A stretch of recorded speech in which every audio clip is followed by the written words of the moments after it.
कधी कधी काय होतं ना मंडळी, एक समस्या कमी करायला जावा तर दुसरी समस्या उभी राहते.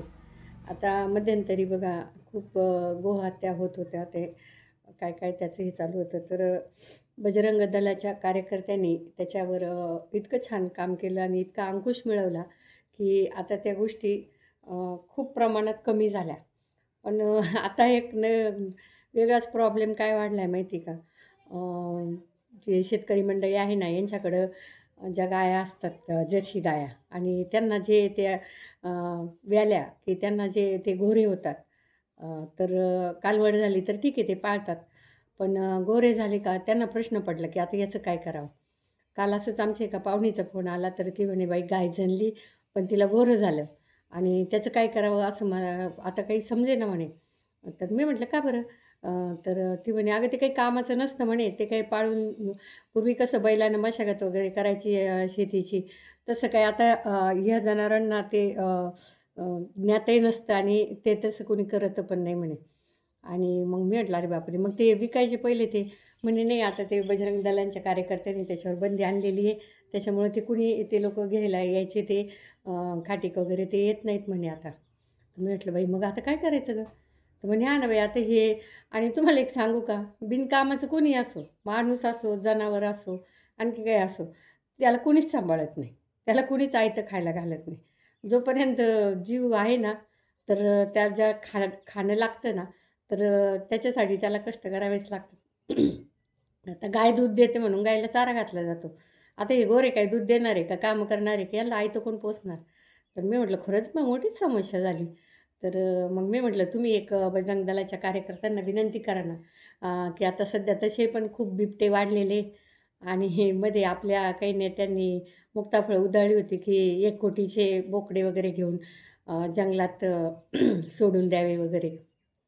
तर त्यांना म्हणा, वन विभागाला तुम्ही एक पत्र द्या आणि सांगा, की जिथे-जिथे शेतकऱ्यांचे असे गाया जनल्यात आणि त्यांना गोरे झालेत, तर ते वन विभागानं ते घेऊन जावं.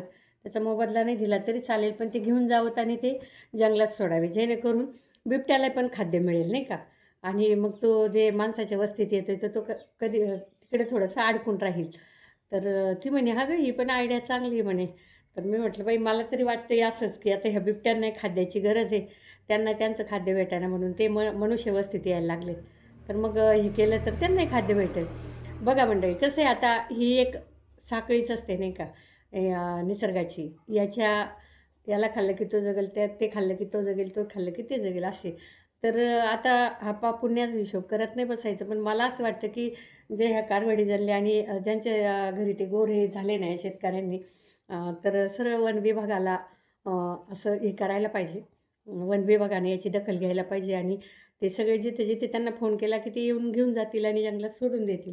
जेणेकरून बिबट्यालाही त्याचं खाद्य मिळेल आणि लोकांचा त्रास वाढेल. आणि मी पण बघते हो, रस्त्यात रस्त्यात आहे ना, काही लोकं सोडून देतात. नाईलाज आहे, ते म्हणतात, आता यांना कुठं पोसणार आणि यांना कोण दूध पाजणार आणि कोण चारा घालणार.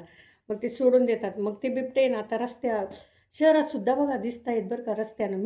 तरी मी म्हणते, बाई, हे असे हे काय काय म्हणतात त्याला, वळू. पूर्वीचे लोकं सोडायची ती गोष्ट वेगळं होतं, ते काहीतरी नवसाचा वगैरे भाग असायचा.